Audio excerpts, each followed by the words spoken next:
At my daughter's wedding, while we were dancing, the groom whispered to me, "Your mother isn't real." Everyone was clapping, the music was playing, the reception was in full swing. But I froze on that dance floor, my hand in Jake's, my new son-in-law smiling at me with cold determination in his eyes. He pulled me closer, under the guise of a traditional mother-groom dance, and said it again, quieter this time. "We had a DNA test done. Emma isn't your biological daughter. Did you know that? My name is Dorothy Hayes, and I'm 62 years old. I've lived as Dorothy Hayes my entire life. I gave birth to Emma 33 years ago at County General Hospital. I was in that delivery room. I held her when she was minutes old. I nursed her, raised her, loved her through every milestone. The silver streak in my short natural hair, at my right temple, turned gray, the year Emma started kindergarten, from the stress of being a single mother. My warm, deep brown skin has aged with laugh lines from watching her grow. My diamond-shaped face, defined jawline, high cheekbones. Emma inherited some of these features, or so I thought. I wore my charcoal cardigan over a dark dress to this wedding, my small gold hoop earrings and thin gold ring on my left hand, simple, appropriate for the mother of the bride. But Jake's words made everything feel wrong. My arched eyebrows drew together in confusion. My round eyes struggled to focus on his face. My wide nose flared as I tried to breathe normally. My medium lips formed a question I couldn't speak aloud. The dance floor spun around us, other couples twirled nearby, Emma dancing with her father-in-law, my sister Denise with her husband, colleagues and friends celebrating this joyful occasion. But there was nothing joyful about Jake's expression. He led me through the steps mechanically, his grip on my hand tight, almost painful. "Emma doesn't know yet," he continued. "I wanted to tell you first, give you a chance to explain before I tell her the truth, before I destroy her entire understanding of who she is." "This is insane," I managed to whisper. "Emma is my daughter. I gave birth to her. There's no question." "The DNA doesn't lie, Dorothy. I tested myself. Emma, you, and Emma's father. Paternity matched perfectly, but maternity, 0% match. You're not her biological mother, so the question is, did you know? Is this some elaborate deception you've been hiding for 33 years? Or are you as confused as I am?" The song ended. People applauded. Jake released me, bowed slightly, like the perfect gentleman, and walked away to rejoin Emma at the bride and groom's table. I stood alone on the dance floor, my heart hammering, my mind racing. Around me, guests returned to their tables, refreshed their drinks, laughed at inside jokes. No one noticed that my world had just imploded. No one saw that everything I knew about myself was being called into question by a man I'd met 6 months ago, who just married my daughter, and who now held some kind of terrible power over both of us. I found my way back to my table, the family table, where I sat with my sister and her husband. Denise looked up from her phone. "You okay? You look pale?" "I need air," I said. "I'll be right back." I walked through the reception hall, past the buffet table, laden with food I'd helped choose, past the 6-tier cake Emma and I had tasted samples for, past the flower arrangements I'd agonized over. Everything about this wedding bore my fingerprints. I'd been involved in every decision, every detail, because Emma wanted me there, because she valued my opinion, because she was my daughter. But according to Jake, that was a lie. All of it. Outside, the evening air was cool. The venue was a renovated barn on the outskirts of the city, surrounded by fields and distant trees. I walked away from the building until the music faded to a dull thump, and I could hear myself think. My phone buzzed in the small purse I carried.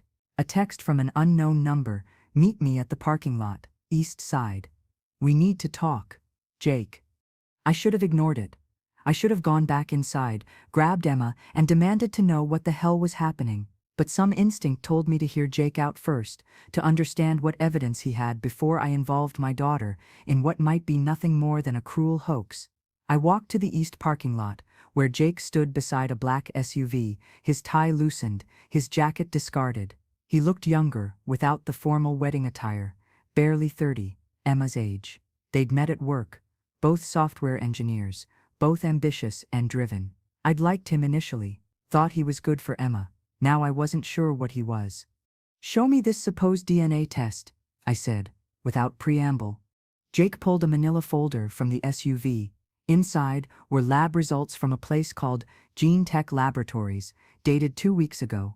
I scanned the technical jargon, the genetic markers, the statistical analysis. At the bottom, in bold letters, probability of maternity between subject A, Emma Hayes, and subject B, Dorothy Hayes, 0.00%.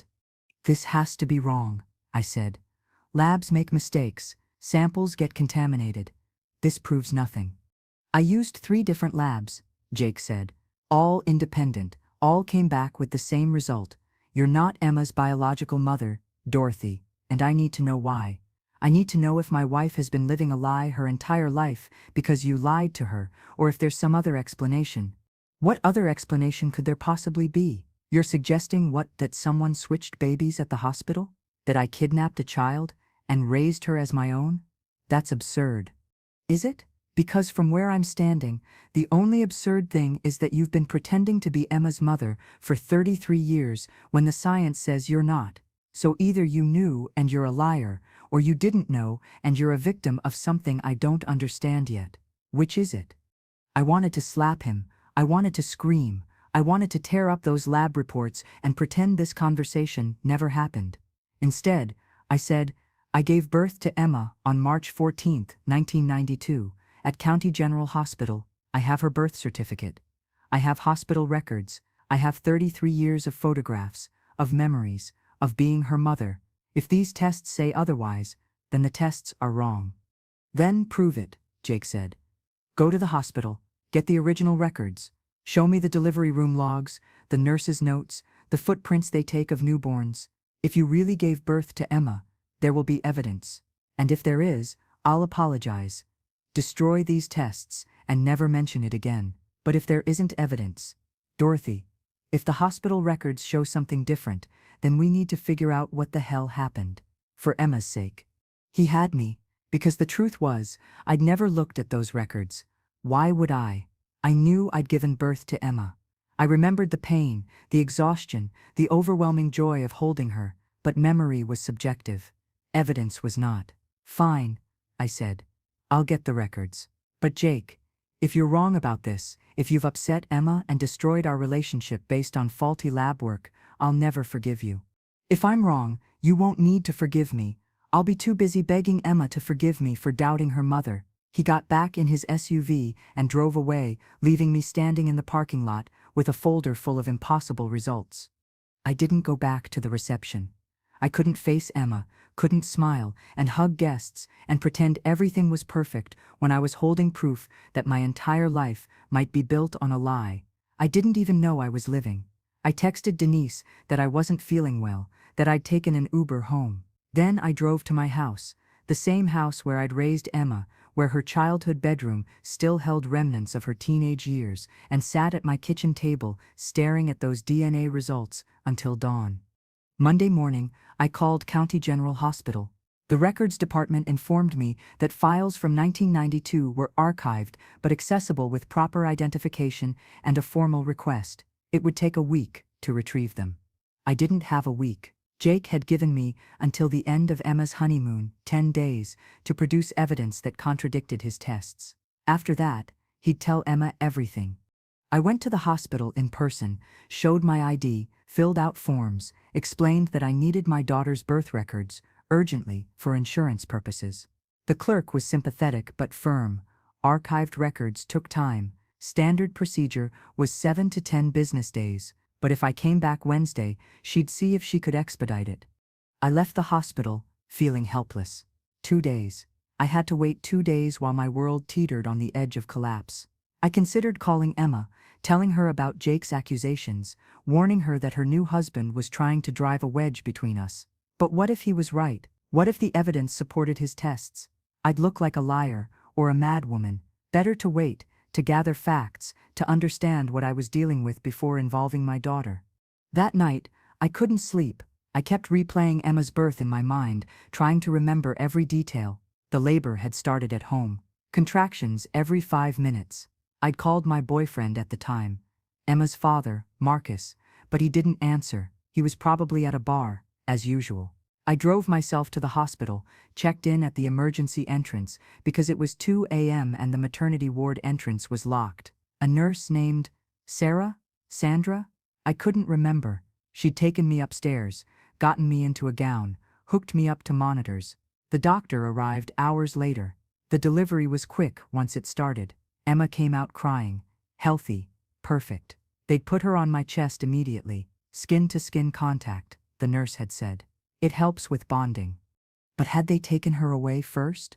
To weigh her, measure her, clean her? Had there been a moment when I couldn't see Emma, when she'd been out of the room?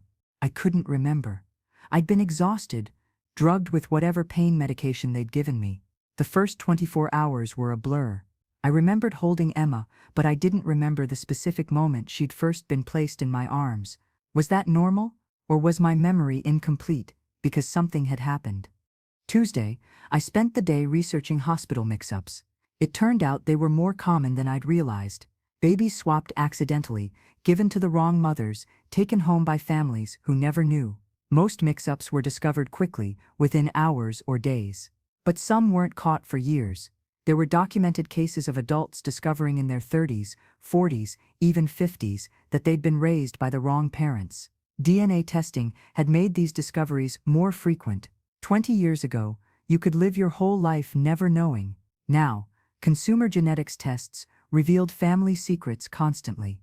But in those cases, there were usually signs, physical differences, medical histories that didn't align, something that prompted someone to question the relationship. Emma and I didn't have that. Emma looked like me. Same warm brown skin tone, same high cheekbones. She had Marcus's eyes, his lanky build. She fit into our family perfectly.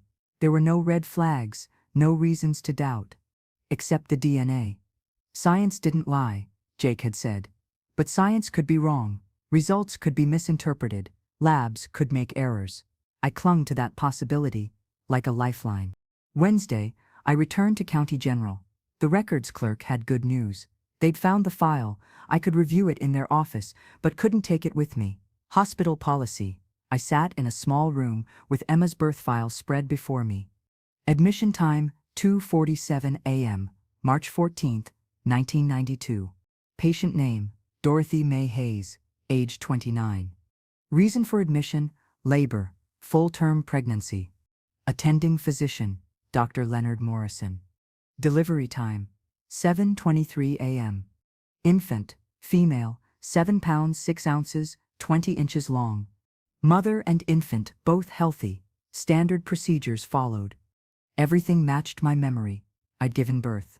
The records confirmed it. But then I noticed something at the bottom of the page, a handwritten note, barely legible.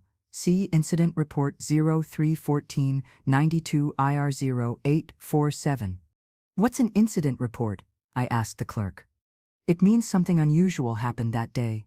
An accident, a complaint, a policy violation. We'd need to pull that separately. Can you pull it? She disappeared into the archives again. 15 minutes later, she returned empty-handed. That incident report isn't in this file. It should be, but it's not. It might have been misfiled or removed. I can submit a request to search for it, but that could take weeks. Weeks. I need it now. I understand, but the archives are extensive. Without knowing exactly where it was misfiled, it's like looking for a needle in a haystack. I left the hospital with more questions than answers. The birth record confirmed I'd been admitted, that I'd delivered a baby, but the missing incident report suggested something had happened. Something significant enough to document formally, and that report was conveniently unavailable. I called Jake. I found the birth records. They confirm I gave birth to a baby girl on March 14, 1992. But there's a note about an incident report that's missing. I need more time to find it. An incident report? What kind of incident? I don't know. The hospital won't say without the actual report, but it proves something unusual happened that day. Unusual like what? A baby swap? I don't know, Jake, but I'm trying to find out. Just don't tell Emma yet. Please, give me time to understand what this means. Jake was quiet for a moment. I'm not trying to hurt her, Dorothy, or you, but she deserves the truth. We both know that. The truth is that I'm her mother. I raised her. I loved her. Biology doesn't change that. Maybe not, but she should know if her entire genetic history is wrong. What if there are medical issues? What if she has siblings she doesn't know about? This isn't just about feelings, Dorothy. This is about her identity, her health, her future. He was right. I hated that he was right. If Emma wasn't biologically mine, she deserved to know. But how do you tell your daughter something like that? How do you explain that the bond you thought was unbreakable was based on a mistake, or worse, a lie? I spent the next 2 days obsessively researching. I contacted Dr. Morrison, the physician listed on Emma's birth record, only to learn he'd died 5 years ago. I tried to find the nurses who'd worked that shift, but staff records from 33 years ago were incomplete. Most of those women had retired or moved away. I hit dead ends everywhere I turned. Then, on Friday, I received a phone call from an unknown number. "Mrs. Hayes, this is Marjorie Chen. I was a nurse at County General in 1992.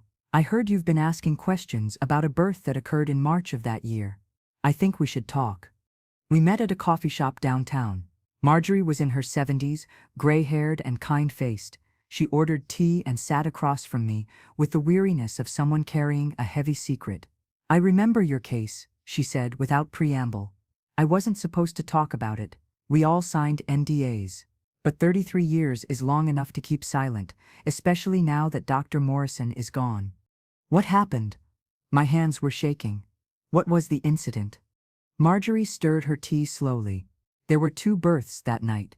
You and another woman, Clarissa Novak. You were both in labor at the same time. Both delivering girls within minutes of each other.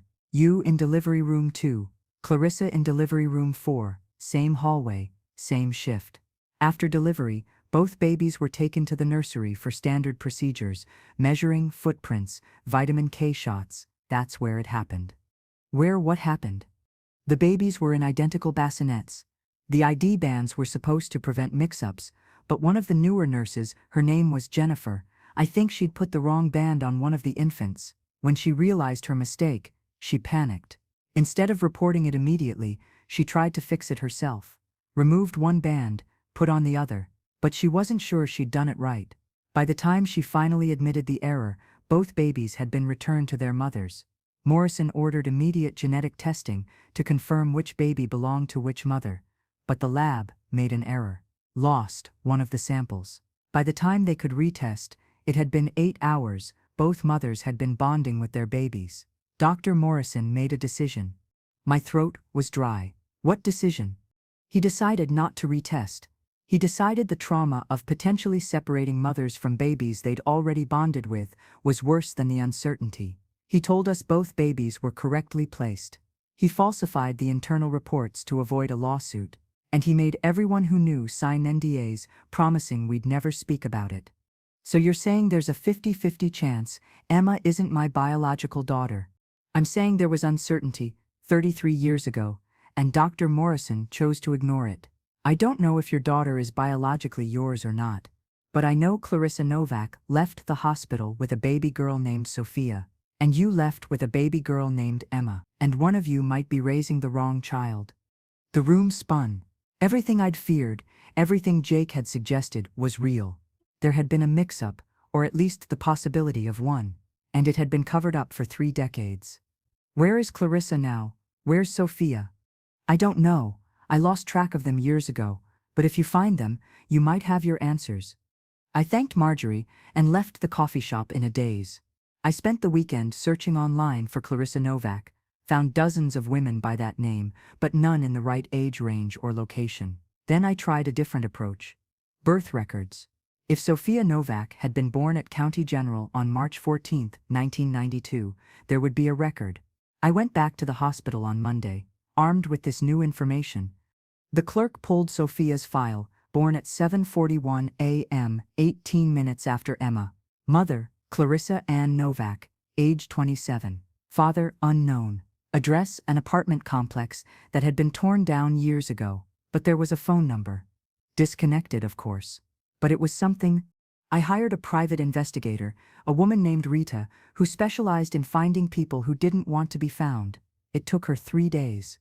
Clarissa Novak had changed her name after marrying in 1998. She was now Clarissa Brennan, living 2 hours away in a suburban neighborhood. And yes, she had a daughter named Sophia, age 33. A daughter who looked, according to Rita's photographs, remarkably like me. Sophia had my diamond-shaped face, my defined jawline, my high cheekbones, my wide nose. She even had a silver streak in her hair at the right temple, the same unusual feature I had. While Emma looked like a blend of me and Marcus, Sophia looked like she could be my clone. The resemblance was undeniable. I sat in my car outside Clarissa's house for an hour before I worked up the courage to knock. Clarissa answered the door, a white woman in her 60s, with blonde hair and blue eyes. She looked nothing like Sophia. "Can I help you?" she asked politely. "My name is Dorothy Hayes. I need to talk to you about March 14, 1992, about County General Hospital, about what happened to our daughters." Her face went white. "I don't know what you're talking about. Please, I think our babies might have been switched. I think you've been raising my biological daughter, and I've been raising yours, and we both deserve to know the truth." Clarissa looked over her shoulder, checking if anyone was home. Then she stepped outside and closed the door behind her. "I've suspected for years," she said quietly. "Sophia doesn't look anything like me, or her father, who left when she was 2. I did a DNA test 5 years ago. Consumer genetics, just for fun. Or so I told myself, but really I needed to know. The results came back. No biological match. I'm not Sophia's mother." "Did you tell her?" "No. How could I? She's my daughter in every way that matters. I raised her. I love her. Biology doesn't change that." So I buried the results and pretended everything was fine. But it's been eating at me ever since. And now you're here, asking questions, which means someone else knows. My son-in-law, he tested his wife, my daughter Emma, found out I'm not her biological mother.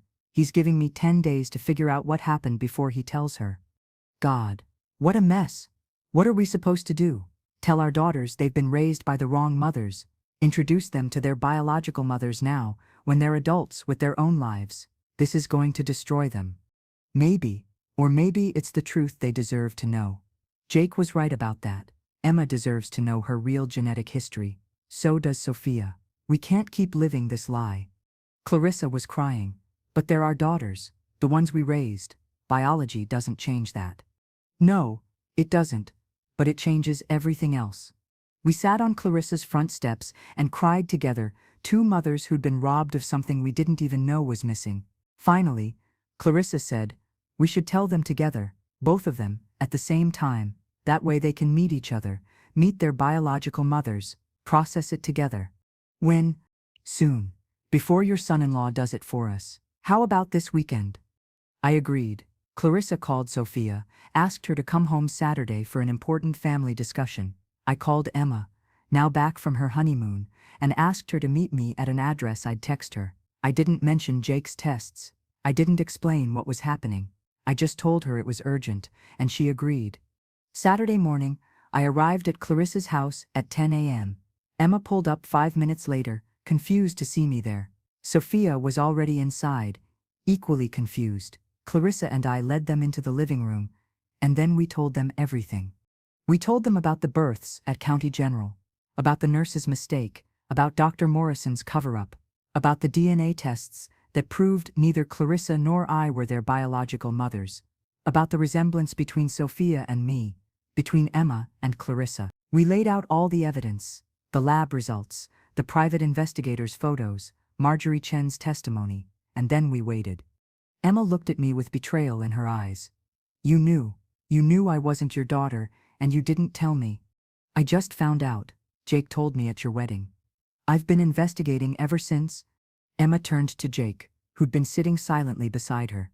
"You knew? You've known for weeks, and you didn't tell me." "I wanted to be sure," Jake said. "I didn't want to hurt you with false information. So instead, you investigated my entire life behind my back, tested my DNA without my consent, told my mother before you told me. God, Jake, how could you?" "I was trying to protect you. By lying to me, that's not protection, that's betrayal." Sophia was quieter. She looked at Clarissa and said, "I always wondered why I looked so different, why none of our relatives saw me in you. I told myself genetics were random, that traits skip generations, but part of me always knew something was off.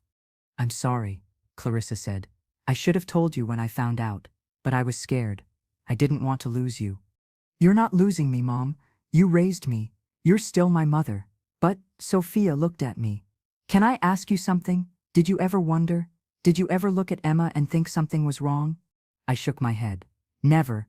Emma fit into my life so perfectly. I never had a reason to doubt. But now you do. Now I have proof. But it doesn't change how I feel.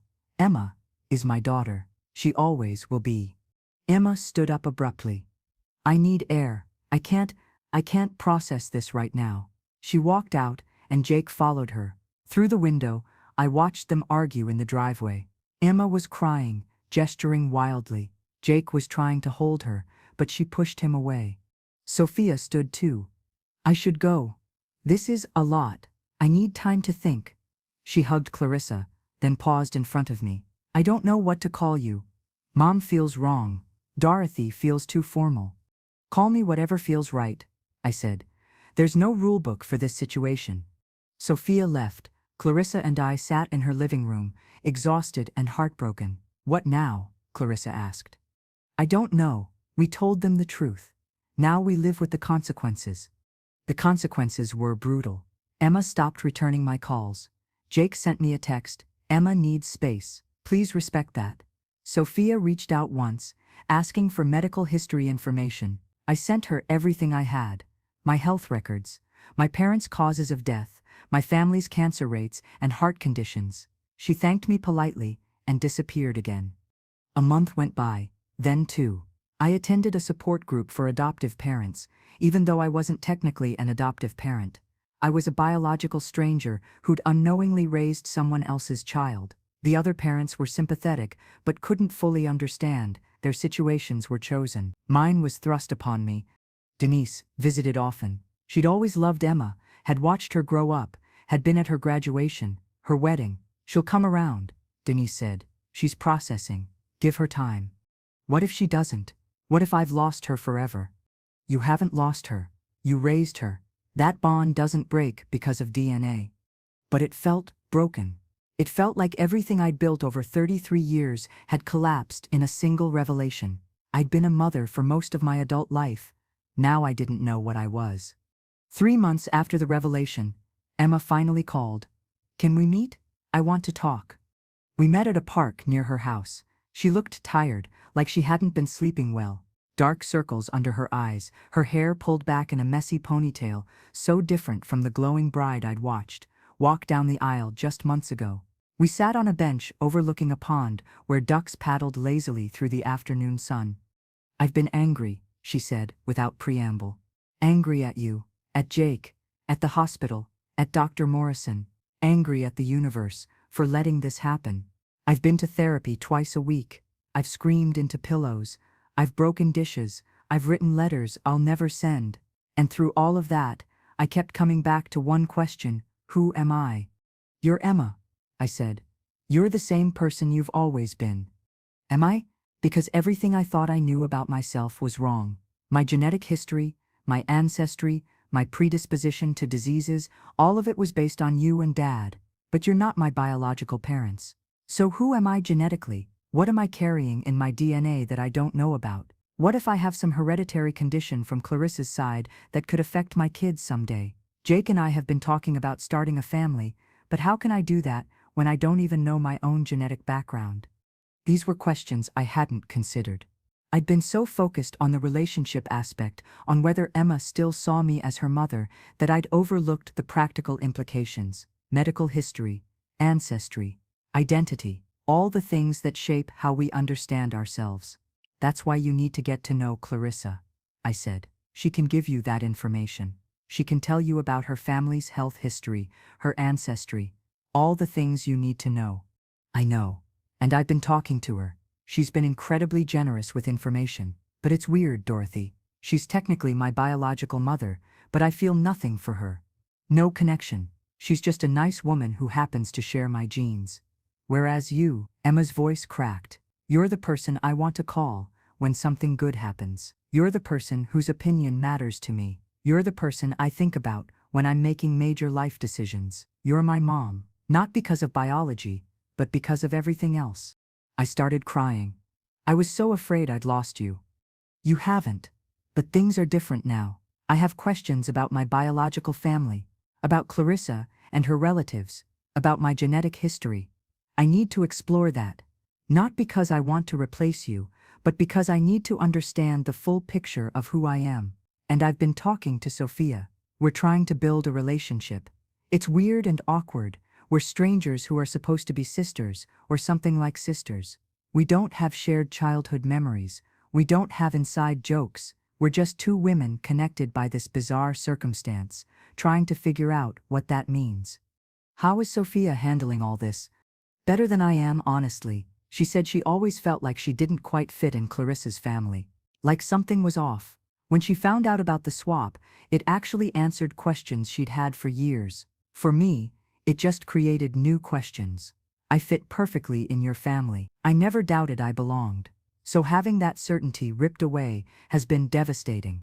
We sat in silence for a while, watching the ducks. A family walked past, mother, father, two small children. The little girl was laughing, holding her mother's hand, secure in the knowledge of who she was and where she belonged. I envied that certainty. "What about Jake?" I asked finally. "How are things between you two?" Emma's expression darkened. "Complicated. I understand why he did the DNA test. He wanted to know our genetic compatibility before we started having kids. That's actually responsible. But the way he handled the results was awful. He told you before he told me. He investigated behind my back. He made decisions about my life without including me. And when I confronted him about it, he defended himself by saying he was trying to protect me, as if I'm some fragile thing that needs protecting, rather than a partner who deserves honesty." "Are you going to stay married to him?" "I don't know. We're in counseling. Working through trust issues. The DNA revelation exposed deeper problems in our relationship, problems that were probably there all along but got buried under wedding planning and everyday life. Jake has control issues. He makes unilateral decisions and calls it protection. I have communication issues. I avoid conflict and call it keeping the peace. The DNA thing just brought all of that to the surface." "I'm sorry, Emma. I'm sorry this has been so hard on you." "It's not your fault, Mom." She used the word deliberately, meeting my eyes. "None of this is your fault. A nurse made a mistake 33 years ago. Dr. Morrison made it worse by covering it up. Jake made it worse by handling it badly. But you just loved me. That's all you've ever done, and that's what matters. You haven't, but things are different now. I have questions about my biological family, about Clarissa and her relatives, about my genetic history. I need to explore that. And I've been talking to Sophia. We're trying to build a relationship. It's weird and awkward, but we're sisters, in a way. We're connected by this bizarre circumstance. And she needs you too, Dorothy. She wants to know her biological mother." "What about Clarissa? Is she handling this okay?" "As well as can be expected. She and Sophia are still close. But Sophia's curious about you. And I'm curious about Clarissa, so maybe we could all have dinner sometime. The four of us, try to figure out this new dynamic?" "I'd like that." We started having monthly dinners. Me, Emma, Sophia, and Clarissa. Jake joined sometimes, though his relationship with Emma was strained. The DNA revelation had exposed other issues in their marriage. Trust issues that went deeper than genetics. They were in counseling, trying to work through it. Sophia and I bonded slowly. She had my mannerisms, my laugh, my way of tilting her head when she was thinking. Being around her felt like looking in a mirror, but I didn't love her the way I loved Emma. That bond wasn't there. 33 years of motherhood couldn't be replicated in a few dinners. The first time we met for coffee, just the two of us, it was painfully awkward. We sat across from each other at a small cafe, stirring our drinks, searching for common ground. "So," Sophia said finally. "This is weird." "Extremely weird." I agreed. "I have your face, like exactly your face. It's unsettling." "I know.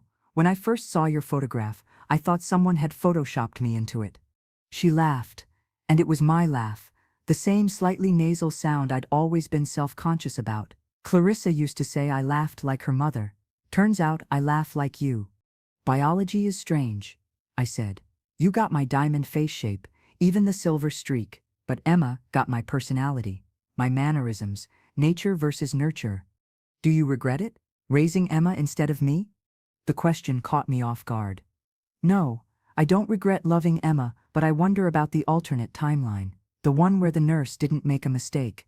In that timeline, I raised you, and Clarissa raised Emma. Would we be happier in that timeline? I don't know. Maybe, maybe not.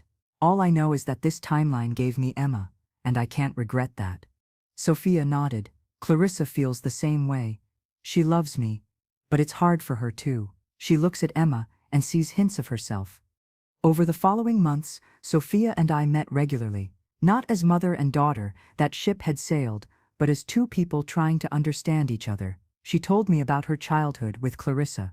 It had been chaotic but loving. Clarissa was creative and spontaneous, very different from my structured approach. Emma and Clarissa developed their own relationship. Clarissa was an artist, something Emma had always been drawn to but never pursued. They started painting together, taking classes, visiting galleries. Emma found parts of herself in Clarissa that she'd never found in me, and that was okay, painful, but okay. A year after the revelation, we all gathered for Emma's 34th birthday. It was the first time all four of us had been together in months. We met at a restaurant Emma had chosen, neutral territory. The dinner was tentative at first, full of careful small talk. But as the wine flowed and the food arrived, we relaxed into something almost normal. Emma made a toast to the mothers who raised us and the mothers who gave us life, to genetics and environment, nature and nurture, to the fact that family isn't just blood, it's love and time and choice. We didn't choose this situation, but we're choosing how to handle it, and I choose all of you. We clinked glasses. Clarissa was crying. Sophia was smiling. I was somewhere in between. This wasn't the family I'd imagined when I held newborn Emma in my arms 33 years ago, but it was the family we had now, complicated, unconventional, bound together by a mistake made decades ago by people we'd never meet. Jake approached me after dinner. I owe you an apology, he said. The way I handled this was cruel. I should have talked to you privately before the wedding. I should have given you more time to process. I was so focused on being right, on exposing the truth, that I didn't think about how much damage I'd cause. You were trying to protect Emma. Maybe, or maybe I was trying to prove something. Either way, I'm sorry. You've been gracious through all of this, more gracious than I deserve. I didn't forgive him, not fully, but I accepted his apology, because holding on to anger wouldn't change anything. I'm 62 years old. My name is Dorothy Hayes. The silver streak in my short natural hair reminds me of the years I spent raising a daughter who wasn't biologically mine. My warm, deep brown skin shows the age spots and wrinkles of a life lived fully. My diamond-shaped face, my defined jawline, my high cheekbones, these features weren't passed to Emma, but my values were. At my daughter's wedding, the groom told me I wasn't real. He was wrong. I'm real. My love is real. My 33 years of motherhood are real. Biology is one way to build a family. There are others. There are others. And mine, messy and complicated as it is just as valid.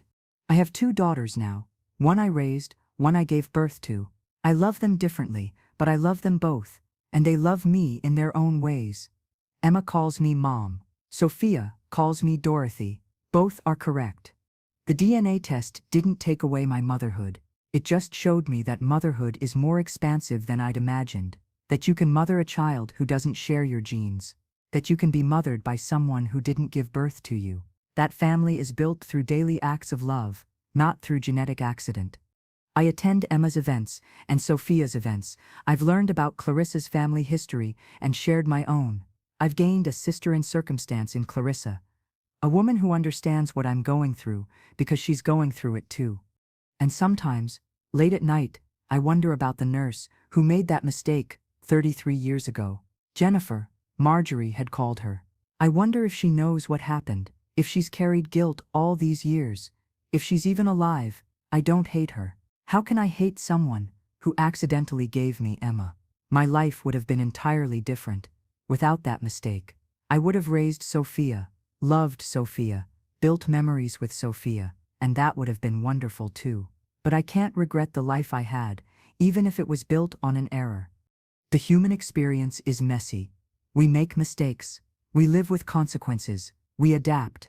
We survive. We find meaning in chaos. That's what I'm doing. Finding meaning, building bridges, embracing complexity. At my daughter's wedding, the groom whispered a truth that destroyed my certainty. But certainty is overrated. Life is ambiguous. Identity is fluid. Love is chosen. I choose to be Emma's mother. I choose to know Sophia. I choose to forgive Dr. Morrison, even though he's gone. I choose to move forward, carrying both daughters in my heart, acknowledging that biology matters but doesn't define us. I'm Dorothy Hayes. I'm 62 years old. I wore a charcoal cardigan and a dark dress to my daughter's wedding, my small gold hoop earrings and thin gold ring, marking me as ordinary, appropriate, forgettable. But I'm none of those things. I'm extraordinary. I'm a woman who loved a child so completely that genetics became irrelevant. I'm a woman who survived having her identity questioned and came out stronger. I'm a woman who expanded her definition of family to include the impossible, the uncomfortable, the real. And I'm learning, slowly, that the truth can coexist with love, that you can acknowledge complexity while still holding on to what matters, that motherhood isn't about perfection or biology or certainty. It's about showing up, day after day, year after year, and choosing to love, even when it's hard, especially when it's hard. I have 2 daughters. I raised one. I birthed the other. Both are mine. Both are themselves. And I'm learning to live in that tension, to honor both relationships without diminishing either. This is my truth. Messy, complicated, real, and I wouldn't change it, even if I could,